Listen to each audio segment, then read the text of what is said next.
Thank the gentleman. Pursuant to Clause B of Committee Rule 9, we will use the next 60 minutes for an extended period of questioning of the witness. I'll now recognize myself for 30 minutes. Director Clancy, who is the most senior official on duty the evening of March 4th? Most senior official on duty at the White House was the watch commander, Captain Braun. Captain Braun. Did the individual act appropriately and report the incident per United States Secret Service policy? I know he reported it up to the next level. Which is? To the lieutenant, the inspector. He reported it up to his inspector, who is not on the complex. Is it the Joint Operations Center? No, the inspector is just his inline supervisor. And he did report it? To the inspectors, that's my understanding. Did the inspector report it then to who? My understanding, again, from the initial preliminary review, was he reported to the deputy chief, Alfonso Dyson. Who is he supposed to report it to? He would report it, or should report it, to the special agent in charge, Robert Buster. Both of which, these people were invited to. So you indicated that you learned of the event from a former Secret Service agent. That's correct. Can you describe that call? Yes. On the morning of March 9th, I was getting ready to leave our headquarters to an off-site meeting, and I received this call from this individual who said, "Hey, are you aware of this incident that happened supposedly on March 4th?" And I said, "No," and he went into some of those details based on the email that you put up there on the screen. And who's the first person you called? The first person I called, I believe, now again, please forgive me as I go through this because this is weeks ago and I don't have notes in front of me. So I don't intentionally mean to misspeak, but I believe it was the Assistant Director of Protective Operations. Who is? William Callahan. Who counseled you not to ask questions on your own following the incident? I'm looking at the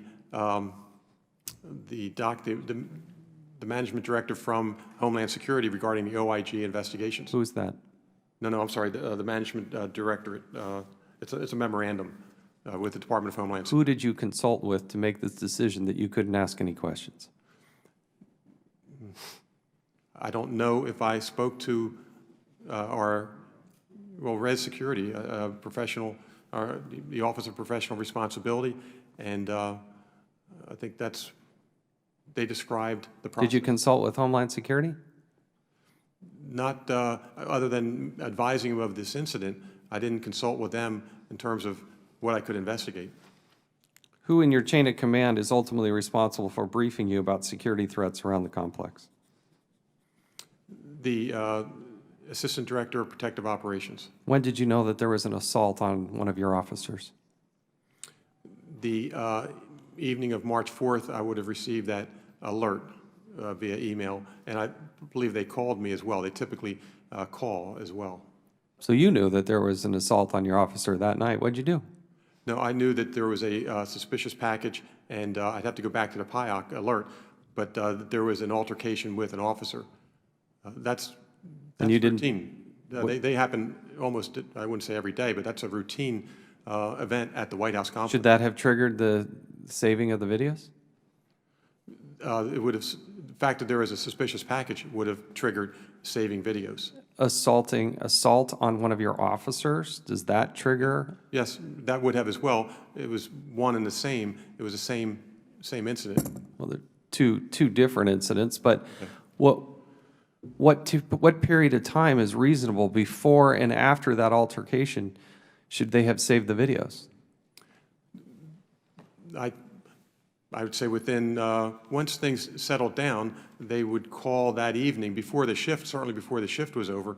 I would assume that the watch commander would call the Joint Operations Center. No, I'm saying how much video before and after the incident is a reasonable time to save? I think anything that captures the incident. That captures the incident. Do you deal with these incidents different when the president's in the residence? I'm sorry, you mean video? Does your inside policy change of all these discussions about response and video and No, does not change if the president's in the White House? no, Mr. Chairman, it does not. Was the president or anybody in the White House briefed on the March 4th incident? The White House was briefed on the March 4th incident, not on March 4th, though, when I found out about it on March 9th. But that's my assumption. March 9th, when I found out about it. Who was briefed? The Deputy Chief of Staff. And who briefed them? The special agent, no, I'm sorry. Initially, I did via an email, and I think the special agent in charge may have followed up on that. So you sent an email to the Deputy Chief of Staff. Who is the Deputy Chief of Staff? Anita Breckenridge. Have you ever spoken with Metropolitan Police Chief Lanier regarding this incident? I have not. Have you ever visited with her? I have not. We had a You're the director of the Secret Service. She is the chief of police. and can I just say that we did have a meeting scheduled, and there was a conflict. You've been in this position for 6 months as the acting and current director, and you've never had a personal conversation with the chief of police for the Metropolitan Police Department? Since I've been back, I have not had a personal. In the last 6 months? That's correct. And not about this incident? And not about this incident. Again, there's interaction all the time with Metro around the White House complex. There are issues every day. There are arrests every day. I just don't understand when the principals don't talk to each And I other. don't think the chief would want me to call every time we have an incident at the White House complex. But I think there'd be some open lines of communication, some indication that you all even know each other and that you have each other's telephone number. What time did the Protective Intelligence Operations Center alert Secret Service personnel about the bomb, about the email about the bomb threat? I believe the answer is 11:12 p.m., correct? Yes. This is 47 minutes after the package was dropped and 15 minutes after the crime scene was disrupted. Who drafted the alert? Our Protective Intelligence Division would draft the alert. Do you have a specific name or title? I don't. Do you think it was complete? I think based on the information they received, it was complete. I don't. You've reviewed this. Oh, sorry, Mr. You've Chairman. reviewed this. You've gone back, looked at it. I've read the PIOC alert, yes. Why didn't this alert contain information about the suspicious package bearer being breached by Mr. Conley and Mr. Ogilvy? I don't know that they were aware of it. I don't know that the Protective Intelligence Division was aware of it. But they're watching this. There's a live feed of this, correct? There is, yes. And nobody notices that a car kind of just drives right through the scene? They may have noticed it. I can't answer it, but I do know. That's why we're going to drag these people in and have a discussion with them. We tried to invite in Mr. Buster, Kimberly Tello, Thomas Rizza, and Michael Braun, very senior people within the organization. Did the witnesses we sent invitations to for this hearing personally receive those invitations? I don't know that answer. Yeah, but I know they were aware, but I don't have the answer if they personally received. How do you know that they were aware of it? Because I know that some of our people have talked to them. But not you. I have not. Did they personally decline? Did they personally? Decline to come testify before Congress? I was not involved in those conversations, but I don't Whose know if they decision? were asked. Whose decision was it to not allow witnesses invited to testify before this committee? Who made that decision? Ultimately, it's my decision. Why is it your decision? They work in the Secret Service, and it's my responsibility to make those decisions. So you told them not to come testify before Congress?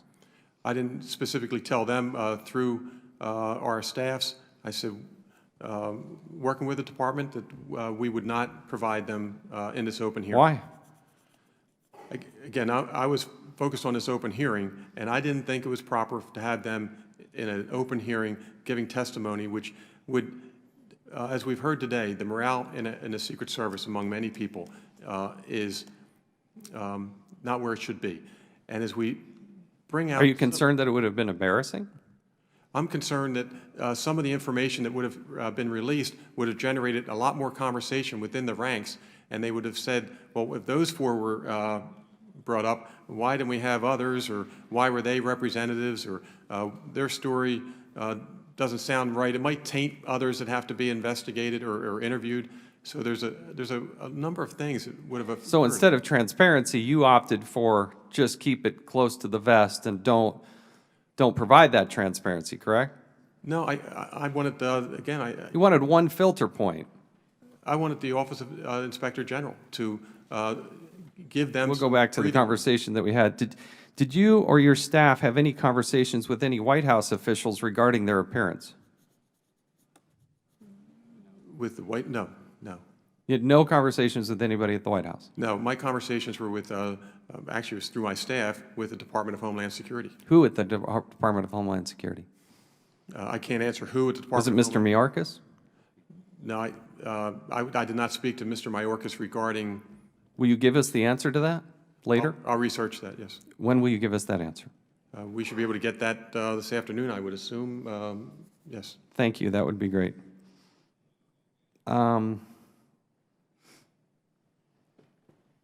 If we invite these individuals and others within the Secret Service, if we invite them in for transcribed interviews, will you provide these individuals to the committee? I will. Will you provide all personnel requests to the committee for transcribed interviews? With the department, I will certainly work through this. But I answered. You are the director. I'm the director under the Department of Homeland Security. Can you make this decision by yourself? I can take responsibility for it. Can you make this decision by yourself? Well, we'd have to see. We'd have to see. What does it depend on? I'm sorry? Is it Jay Johnson that makes the decision? No, Is it the I president that would makes the seri- decision? Who no, makes the I would decision? seriously doubt this raises to that level. I would imagine, again, I'm assuming that it gets to the legal offices and decisions are made there. And I don't know if they're looking at precedent. I don't know what they might look at there. Why haven't you fully responded to the committee's letter, done in a very bipartisan way, the letter of March 19th for our document request? I think some of that takes time to acquire all. Do you intend to fully comply with it? Yes, we do. By what time frame? I can't answer that. I know the intent was to try to have it ready completely by today, but some of these things, it just takes time. Have you had conversations with Homeland Security about the fulfillment of these requests? Our staff, I would assume, has. Is anybody else in the administration clearing or approving your response to the committee? No. But Homeland Security is. Homeland Security is looking at the work and the decisions that we make, yes. Anybody at the White House? Not that I'm aware of. Why haven't you provided the committee a detailed description and timeline of when you became aware of the alleged misconduct or other events of March 4th? Yeah, I don't know. I thought I was forthright in the testimony today of what my account of that day was. We need a more complete timeline. You have yet to provide a list of all the personnel on duty or otherwise involved in the response on March 4th. Is that something you will provide to the committee? We will. When? I don't have a time frame for that. What's reasonable? Depends. It shouldn't be that hard to tell who's on duty. No, it shouldn't be that hard. So I would assume by the early tomorrow. That would be great. We appreciate it. Thank you. Let me ask you, when you were the special agent in charge of the Presidential Protective Detail, the PPD, did you ever have a situation in which a lower level agent or officer raised concerns about security at the White House complex? Wow. I'm assuming yes, because I was pretty open talking to officers. How did you When respond? I was a special agent in charge? Yeah. Yeah, How'd you deal with those? well, I would talk frankly with them. What's your concern? What can we do? What vulnerability do you see? Have you talked to your chain of command? I'm glad you came to me, but you should be comfortable going through your chain of command. But I don't think it would be unusual for me to say, I won't talk to you. Do you think you encouraged junior officers or agents to raise concerns up the chain of command? I think I did, and I think my manner was the same as it is today, that I would think, very approachable. What is a fireable offense? Well, something that would require your security clearance to be removed if you have something that might affect national security in terms of your relations with foreign nationals. Did you take any disciplinary action regarding the failure to report misconduct by your staff? In this case, I have not at this point. Well, it's not discipline, but I did move the two individuals involved until we get through this investigation. At the time of the March 4th incident, what was the Secret Service policy for driving a government vehicle after drinking alcohol? At the time of the incident, you cannot drive a government vehicle under the influence of alcohol. Can you have a drink? What level? What level is acceptable? The way the policy reads, going off memory here, is that if you are impaired, if you have, you're not able to control your actions. So it's not a legal limit. It's not the legal limit. So in other words, it could be less. You may not be intoxicated by a legal limit, but someone could say that you don't have proper abilities. Would the chairman yield for a question? Yes. Has the chairman or the ranking member been able to establish who asked Agents Conley and Ogilvy to respond to the scene? Again, I don't know the facts of this case. What I've heard, and again, at this point, some are news reports and so much information, but I'm told that they were returning to retrieve a vehicle. They were not responding back to the White House.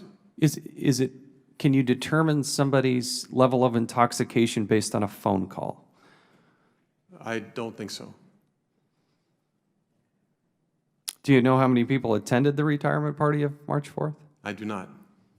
Would the chairman yield for another question? Yes.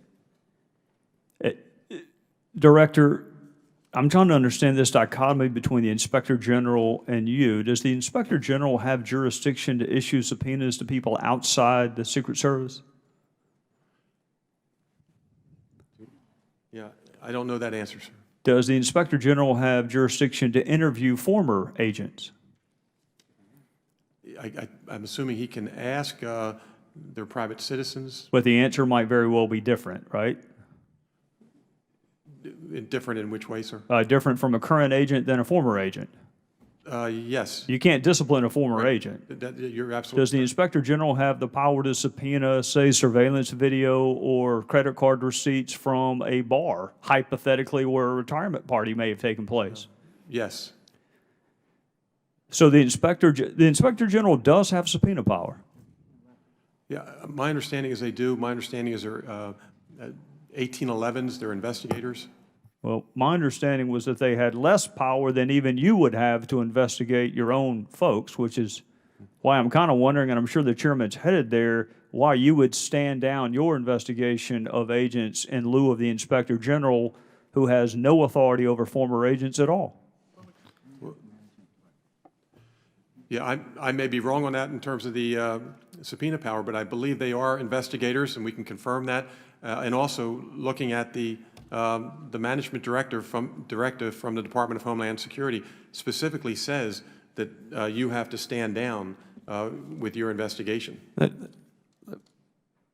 me jump into this and we can come back if that's all right with the gentleman. So I understand that the Washington field office requested the video the morning after the incident within the 72-hour period whereby the videos should be retained. Why were the videos then erased if they were requested within that period? Yeah, I'm not aware of that. Do you think it's suspicious? From what I understand of the process, it does not seem suspicious to me. First of all, no.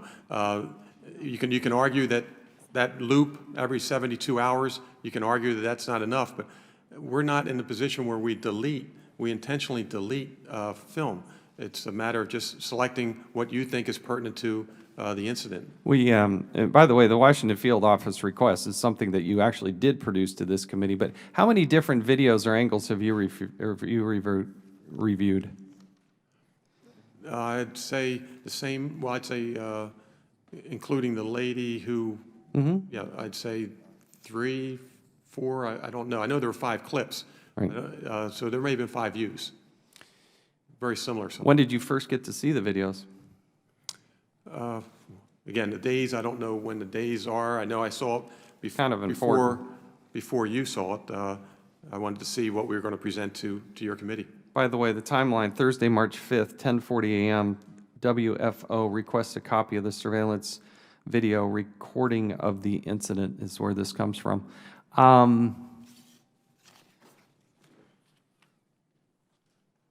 Would it have been U.S. Secret Service policy to train cameras on the alleged misconduct by Mr. Conley and Mr. Ogilvy in the event in the evening of March 4th? I wouldn't say it's policy, but I think if there is an incident, the watch commander has to decide what an incident is, and then he calls back to the Joint Operations Center and says, preserve this video if he saw whatever he sees as an incident. Have you discussed providing custody of the video to our committee with Homeland Security? I have not personally, but I believe our staff has. Have you communicated with the White House, you or your staff, on Not, possession of the video? no, not that I'm aware of. You said you sent an email to the White House Chief of Staff regarding the Deputy Chief of Staff, the March 4th incident. Did it reference that your staff had interrupted a crime scene? It referenced, yes, I think the way I phrased it was that 2 individuals drove through the secure zone. I think that's it, yeah. Did you receive a response? I'm trying to recall if I spoke to the Deputy Chief of Staff or the Special Agent in charge. I don't honestly remember. I know I did speak to the Deputy Special Agent, I'm sorry, to the Deputy Chief of Staff, but I don't know if the SAC spoke to her first. I don't know that time frame. So, but you did speak with I spoke to her, yeah. Yeah. On- I don't know the time frame, though. I honestly don't know the time frame. but you'll get that to us? I'll look for it. I didn't keep notes, but I'll look for when I may have spoken to her. And will you give us a copy of the email you sent? Yes, sure. Who in the Joint Operations Center would have been responsible for real-time flagging the video during the March 4th incident? Who at the Joint Operations Center is responsible for that? There's a on-duty supervisor at the Joint Operations Center. Yeah, You have a forensic services division, correct? At the We Secret do. Service? And Have I've they also- been engaged in this? I think everyone has been trying to retrieve these videos. When you say everyone, Well, who? I'm sorry, I should be more concise. I know that when we didn't have these videos available that you requested, we brought in some of our people from cyber investigations, as well as some of our people from our technical side, as well as the manufacturer. I directed a staff. I said, So did you engage the forensic services division? I don't know personally who, yeah, I just don't know. Who gave orders on which tapes to preserve and which to not during the March 4th timeframe? I don't know that answer. Who should have been responsible for that? There's a sergeant, lieutenant in the Joint Operations Center, as well as a GS-14 supervisor. And the watch commander decides who or what is an incident, and typically, as I understand it, would call back and make that request. Recognize the gentleman from South Carolina. Mr. Gow. Thank you, Mr. Chairman. Very briefly, then I want to go to the gentleman from North Carolina who's done so much work on this issue. Director, I am a little bit vexed as to whether or not these 2 agents were on duty or not. I'm sure that you have policies on the consumption of alcohol while you're on duty, and I don't know whether or not either of these agents consumed alcohol. Do you? I don't know if they consumed alcohol. That'll be a matter of the investigation. It'll come out. What we do know is that they either responded to a crime scene, which would be problematic because they potentially contaminated a crime scene, or secondarily, they were unaware and they just can't drive worth a damn and drove over a barricade, neither of which would be good scenarios, right? That's correct.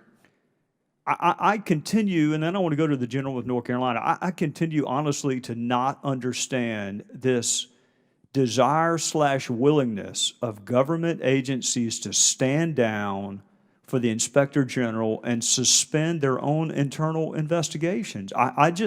You've been an investigator for how long? Well, I've been in the business 27 All years. right, 27 years. If you saw two GS-15s fighting in the parking lot, would you call the inspector general?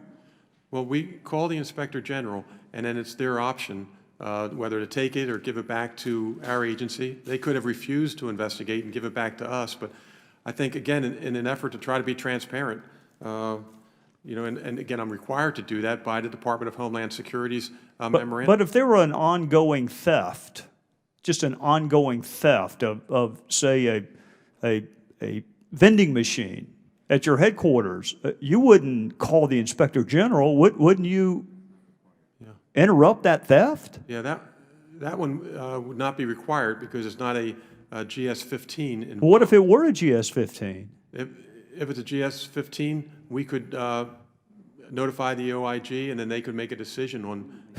I cannot believe that in the throes of an ongoing crime, you would notify the inspector general. I mean, we trust you to protect the life of the President of the United States, and you can't investigate a suspected drunk driving? Well, we would investigate the incident that of the protective interest, which is the female with the bomb. That is ours, and we would take that. With regard to misconduct, that's something that we would offer to the special agent or to the OIG. I'm going to say this in conclusion, then I'm going to give the time to the gentleman from North Carolina. It is great to correct and punish misconduct after the fact. It is even better to prevent it in the first place. Yes. And there's not a person here who does not want to see you successful, Director. Not a single person on either side of the aisle does not want to see you successful. I just don't think this is a training issue, and I don't think it's a resource issue. You got to get to the bottom of whatever is pervading the culture, and I hope you can, because it is a venerable, well-respected agency, and I hate to participate in hearings like this. Thank the gentleman. I reclaim my time. Director, it was, according to the Metropolitan Police Department, 11 minutes after a suspect has dropped what might be a bomb on the gate of the White House with the president in the residence.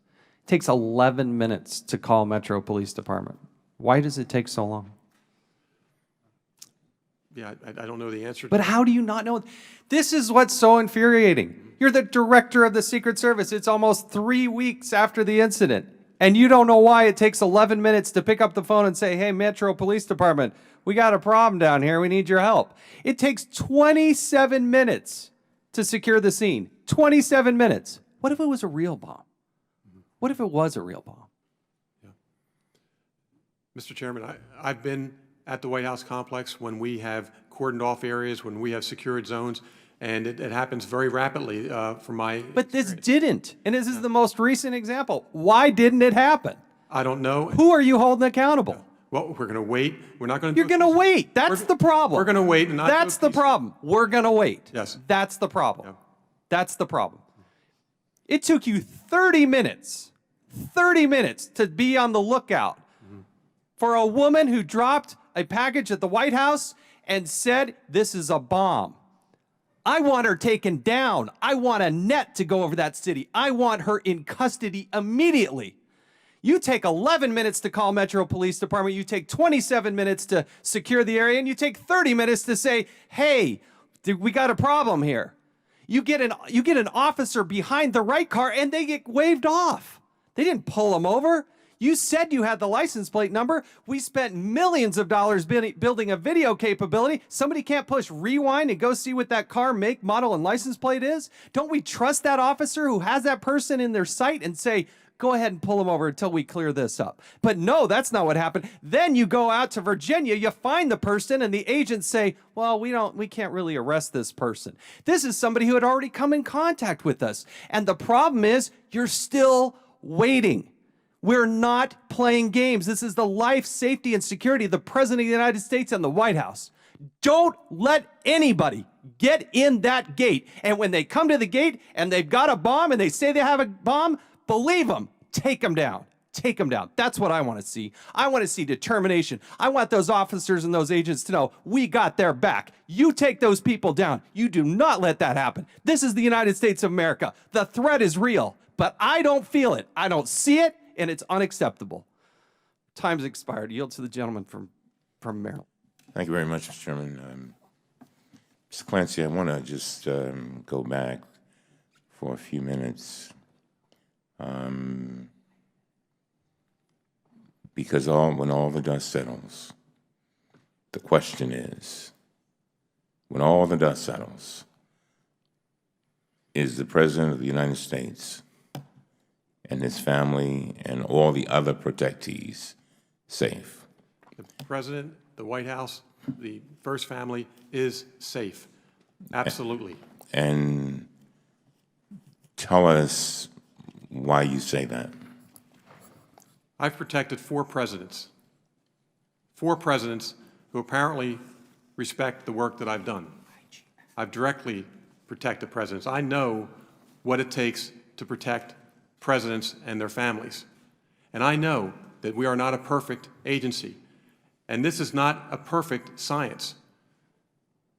When you look at the number of sites that we have per year, you look at the 36,000 people that come through that White House every month, we know what we're doing. But do we make mistakes? Yes, we do. We make mistakes, and we follow up on them.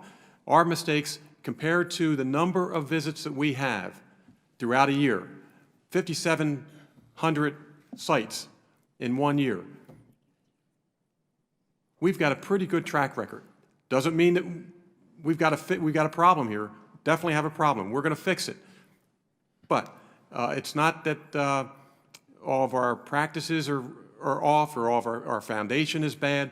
We've just got to do a better job of training our people and responding quicker to some of these events. I could list several very positive events where we've saved lives, where we've responded very quickly to individuals who wanted to climb the fence. I could cite numerous examples of that. But I know that today we are looking at this negative incident.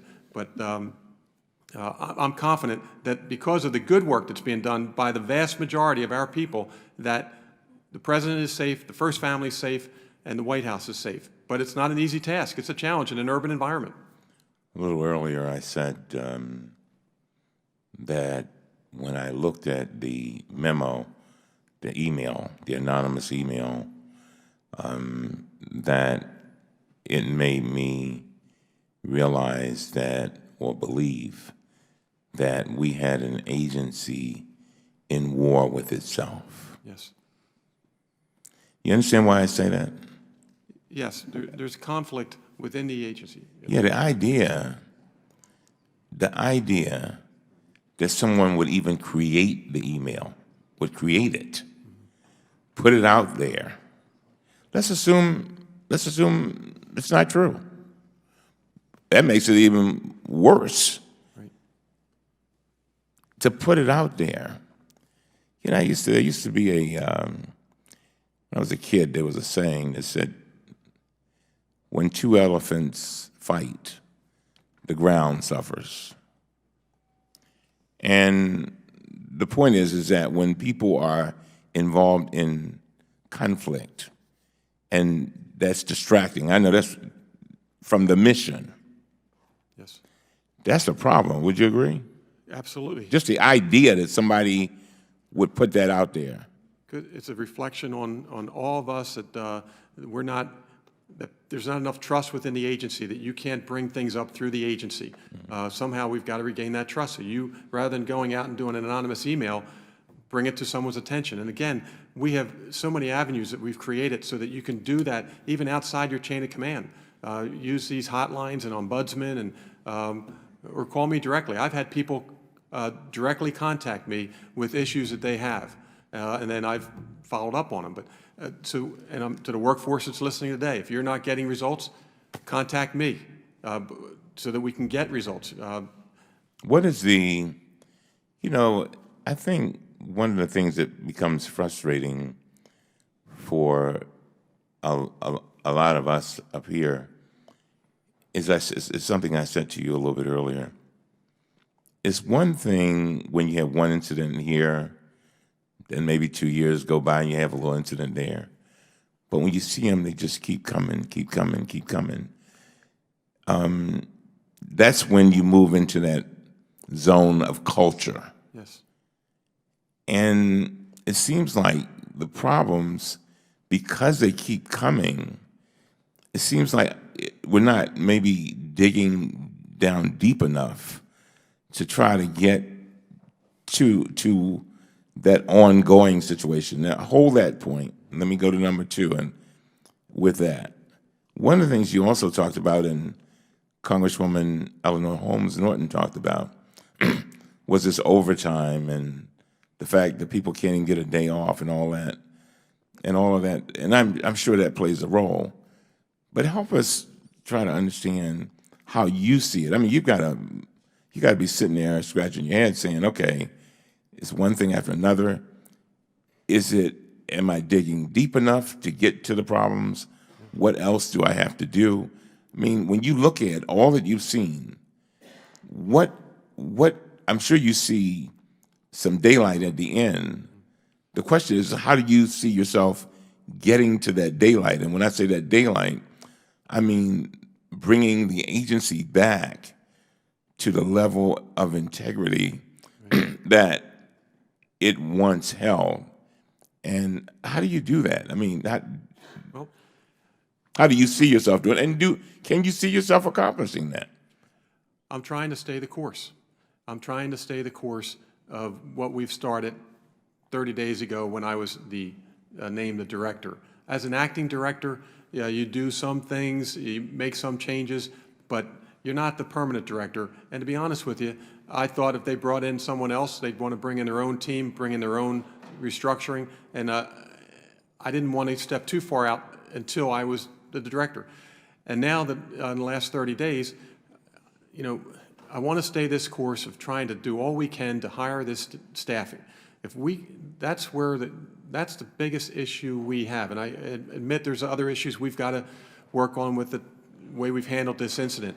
But if we handle this staffing problem, I honestly believe it's going to help the morale a little bit. When people start to get days off, then they're more excited to work as a team and get back into the business. But that is something we've just got to fix, the staffing and the communication. I can't say it enough, and I know it doesn't mean maybe a lot here as I speak to the committee, but we've been stressing with all of our officials in Uniform Division, as well as my executive staff, and I have personally tried to engage people, engage them and make them feel comfortable to talk to us and try to make this agency better. And, it's that 1%, and I've said this to our roll call.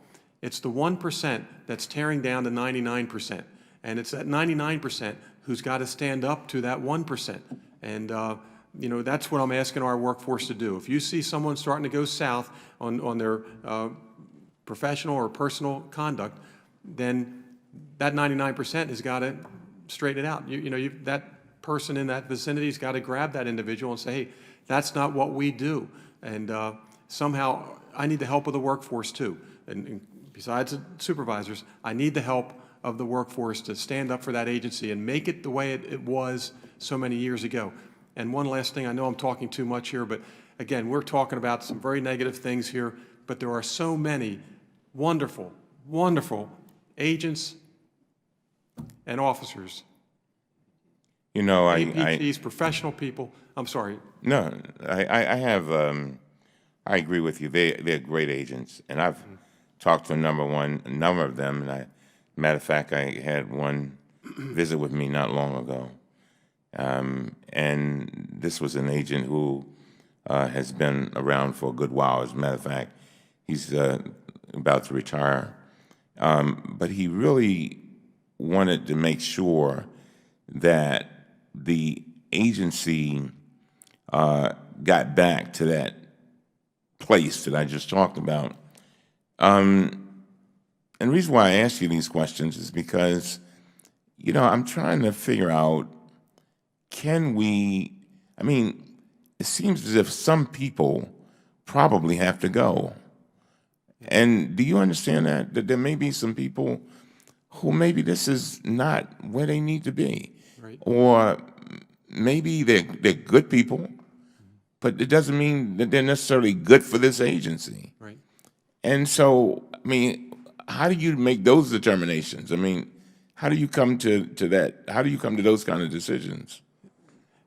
And do you feel that you can make those decisions? I mean, if somebody, you've known them for 20 years, and I mean, it's... I've made that decision with some people that we did offer some other positions in DHS.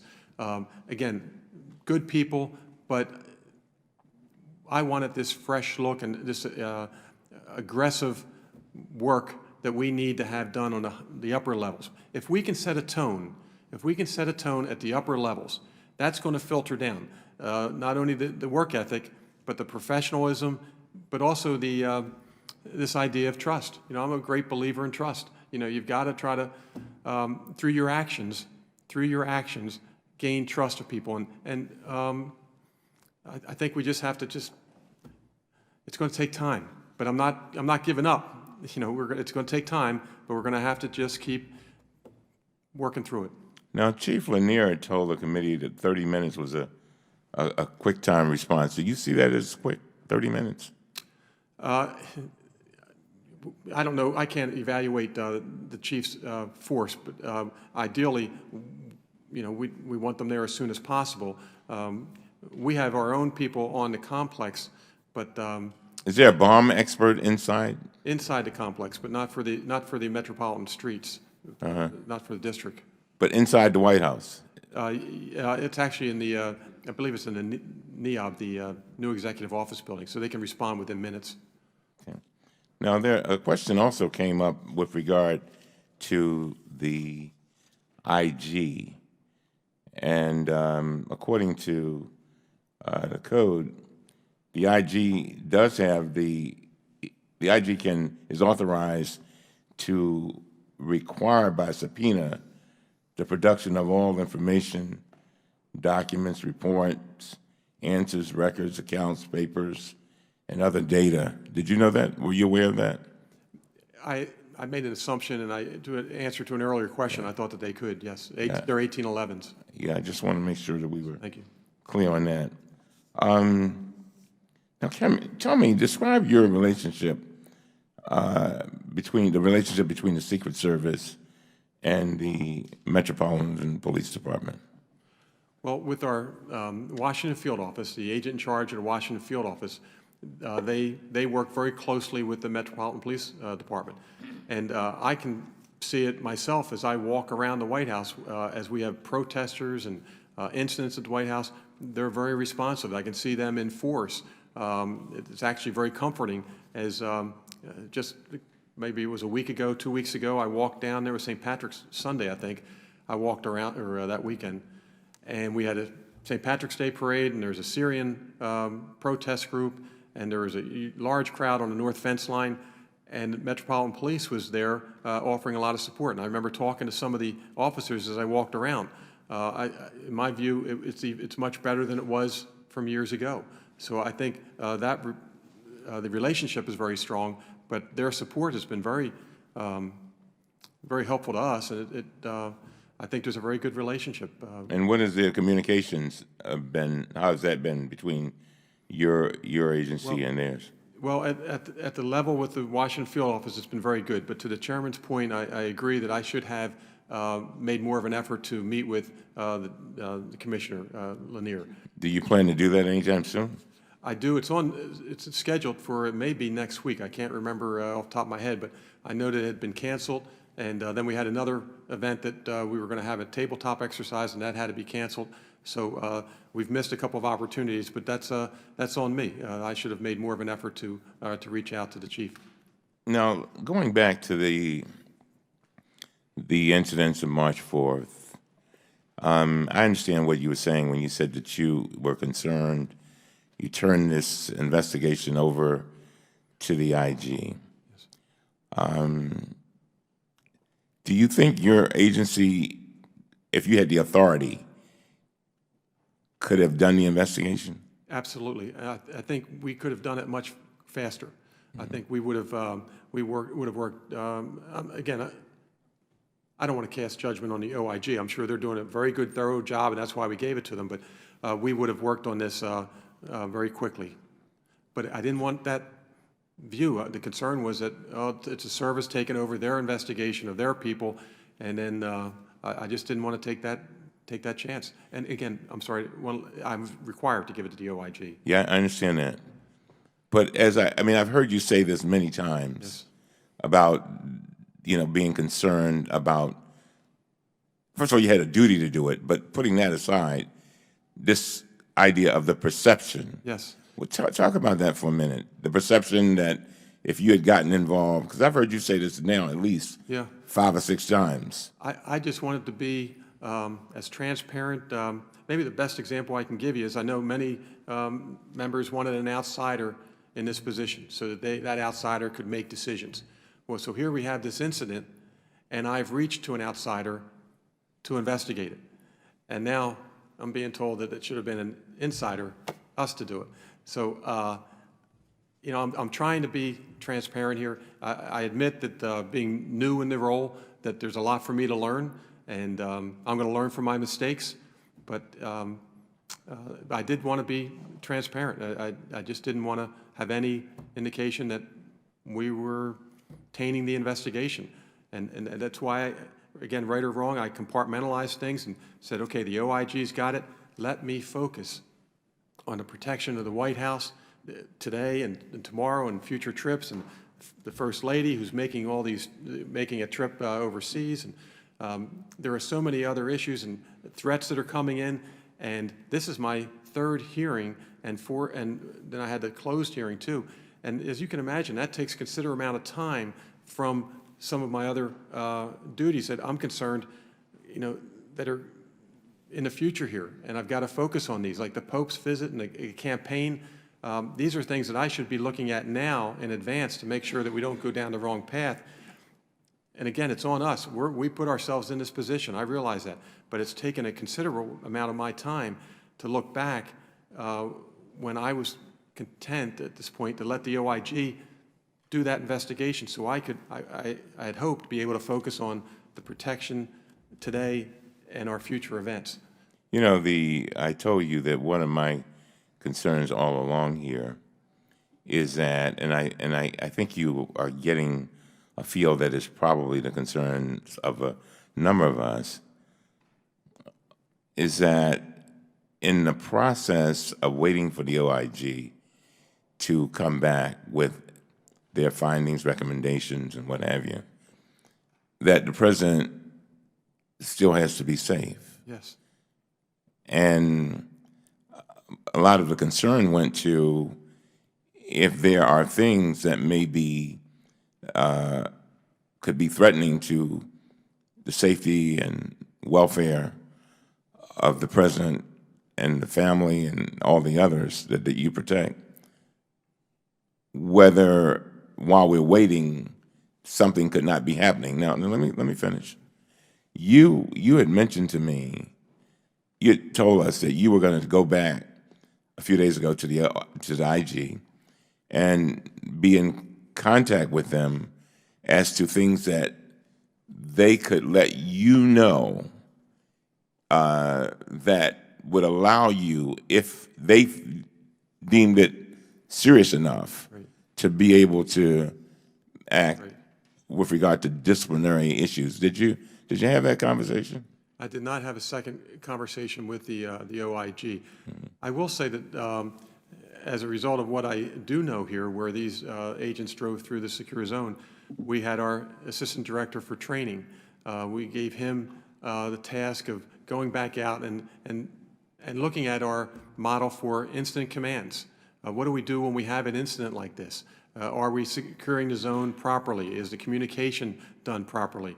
So that directive has gone out from my office to the training director. So we're looking at this from where we are now, from the outside, and just from that, we know there are things that we can do better, and we're addressing those.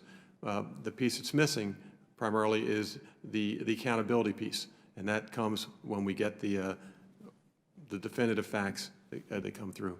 Now, you were going to, you told the chairman that you're going to produce certain witnesses. Now, I'm not trying to put words in your mouth now. I just want to make sure. See, wait a minute, let me finish. I want to make sure we're all on the same page, and want to make sure you said what I think you said, that you're going to produce certain witnesses for interviews. Is that right, Mr. Chairman? Is that right? Is that what you're understanding? I have to go back to the department, but that will be my recommendation, that if we go back to the department, and not in an open hearing, though. I would Right. like to do it in a closed hearing. Right. And do it in that mode. And would that satisfy your concerns with regard to interfering with the IG? And we, by the way, we told the IG that we would work with him so as we would avoid those kinds of problems. But It would satisfy my concerns. In all candor, that will go through the workforce, and they'll know who has been brought in, who hasn't, and it generates a lot of chatter. But it would satisfy my concerns. But you know, when you say it would cause a lot of chatter is going to be caused no matter what, because the IG has to interview the same people we want to interview. You understand that, right? Yes, if you're going to do all the interviews they're doing, yes, sure, yes. Yeah, we probably will do quite a few interviews. And so what's the difference? Yeah, there may not be, Congressman. Yeah, but we're in a closed hearing. Yeah, I'm talking about closed. Yes. Yeah, I'm talking about closed. Yeah, sure. So what can you tell us? So if you were working with the IG, is there things that you said that if you had done the investigation, it would be much faster? Is that right? That's my view. Again, that would be an assumption, but knowing that we would throw all the assets that we have available, we would take investigators, we'd empty out our internal affairs, and we would, 24 hours a day, we would follow through on this to get it done so we can act on it quicker. Now, when you have a shortage of manpower, how do you deal with that? You talked about all the vacancies, and I still can't get over this 45,000 people. Yeah, yes, sir. When we have a shortage of manpower, operationally, we pull people in. Just as an example, at the White House now, the uniform division, as we've discussed, is short in terms of manpower. So we have brought in agents to assist in some of these positions until they get up to staff. And we are working towards building up their staff. In fact, this year we should hire approximately 192 officers, maybe a little bit more, to bring them on. Now the key here is the retention piece of it. You know, it's one thing to bring them on, but if we lose, if we lose 100, then our increase is not as great as we'd like. So we're looking at both, not just the hiring. We're looking at retention matters too. Should there be bonuses available, retention bonuses? We're looking at other options too, looking at annuitants, people that have retired. Can we bring them back in some kind of a role with our uniform division? So we're looking at as many different options available to try to build up our staff, and that's where we are. Does it surprise you that out of 45,000 people, you can't get a few? Well, does that surprise you? It absolutely does. And you said mainly because of drugs. Primarily because of drugs, or this. And does that mean, when you say drugs, do you mean a history of drugs, or they come in for drug tests and they're still on drugs, or very often it's through the polygraph examination. When they're asked questions through the polygraph examinations, there are admissions to possibly selling drugs or having some kind of a past crime in the past or something. Which, Let's say somebody is asked, "Have you ever used marijuana?" And they said, "Yeah, I used it in high school," and now they're 27 years old. yeah, I mean, what happens to that person? yeah. In other words, is that the kind of thing that would disqualify him? I don't know that I can go into specifics Okay, of each one, because I'm sorry, others may hear that. Yeah, I got you. I got you. So it is a major problem, though. It's a dilemma, but we've got to go through that in order to get good people. You know, we're not going to compromise our hiring standards. Right. Because we've got to get good people. Now, the thing I've got to battle with, if we've done all this vetting, and it takes 7 or 8 months, and they go through the polygraph and background checks, and they get this top secret clearance, where do we lose them when they get to the 10-year mark, 15-year mark? Why are they not, why do they write to the members? Why are they disgruntled? Why are they not reporting up through the chain of command? That's something I got to find a solution to that, because we're getting good people on the front end. And again, I'm so sorry to keep saying this, but again, we're looking at a smaller element. Again, our workforce is listening to this, is probably saying, "Hey, this isn't the workforce I know." But there is an element that we've got to do a better job of reaching. Do we have to do a better job of making sure that the people in the supervisory roles are well selected? Because I've told you several times, I've been sitting for years on the board of the Naval Academy, Yes. and one of the things I've noticed is that the students are very selective about who has leadership roles up and down the ranks. Right. And it's earned. People who have earned trust, people who have shown good examples, and it's not I'm gonna scratch your back and you scratch mine, none of that. But I'm just wondering, are you looking at how you're elevating people? Because you can have people at the top, Right. but if you've got folks in supervisory roles, for example, who might say to officers, rank and file, "Don't conduct a sobriety test," Right. hypothetically, we're still figuring all this out. Right. That's pretty bad, because then you've got the person who is trying to do their job being told not to do their job. Right. And you're talking about something that would be harmful to morale, and at the same time take away from the mission. Right. I mean, that's a hell of a dilemma. So are you looking at how you promote people and trying to make sure you have the right people in the right positions? Well, a couple of things. I know some things that have taken place in the time that I was not in the service. When I had left, to make it more objective, there's testing. So you've got to either pass the test or you don't pass the test to go on to the next level. So that prevents someone from just tapping their friend and saying, you're going to be a supervisor. So you've got to get through that test. But beyond that, we've got to do more training with those supervisors that we have in place today. We've got to do more ongoing training so that they engage their workforce, so that they got to get around. I'm just thinking of uniform division, for example. Those officials need to be walking around that complex as much as possible, engaging their employees, testing our employees. Go up to the officers and say, okay, if this happens, what are you going to do? I often give the example of, so if you ever played baseball, you sit out there in right field and you're thinking about, what if it's a ground ball or what is a fly ball? What am I going to do with the ball? Well, that's what we have to do in our line of work. I think you've always got to be thinking about, if this happens, what's my reaction? So that you're not slow in reacting. Yeah.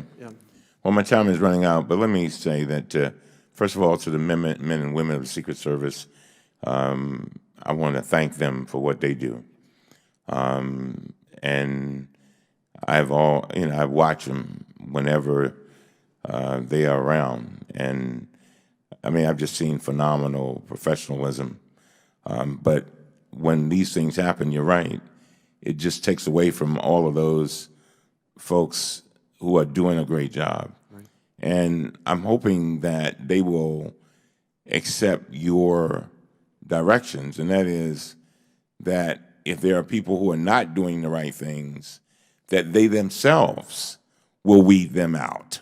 Yes. Like they do in the Naval Academy. They will weed them out in a minute, because they want to make sure that they keep this elite organization elite and maintain that reputation. They want to make sure that the reputation matches the performance. Yes. And so, again, I want to thank you, but I got to tell you, as I've said many times, we've got a high-powered microscope on this agency, and we will not rest in a bipartisan way.